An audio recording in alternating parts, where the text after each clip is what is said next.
मशहूर पाकिस्तानी शोबिज़ अदाकारा मरियम नफ़ीस मर्दनि जे हिक वक़्त में हिक खां वधीक शादियुनि जे हवाले सां पंहिंजी राय ॾिनी आहे। मरियम नफ़ीस निजी टीवी शो में महिमान तौरु शिरकत कई, जिते खां सवाल कया विया। इन्हनि सवालनि जा जवाब ॾींदे हुन चयो त इस्लाम में मर्द खे चइनि शादियुनि जी इजाज़त आहे ऐं मां इन ॻाल्हि जो एहतराम करियां थी, पर गॾोगॾु असांजे दीन में इहो बि ॿुधायो वियो आहे त मर्द पंहिंजी ज़ालुनि सां इंसाफ़ नाहिनि करे सघंदा।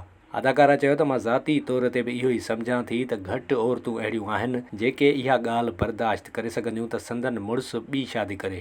हुन चयो त जेकॾहिं मुंहिंजे मुड़ुसु ॿी शादी करणु चाही त मां खेसि न रोकींदसि, पर मां खांसि तलाक वठी छॾींदसि। मरियम नफ़ीस वधीक चयो त जेकॾहिं इंसानु पंहिंजी शादीअ मां ख़ुशि नाहे त उनखे शादीअ खे ख़तमु करे ॿी शादी करणु घुरिजे या टी शादी करणु घुरिजे।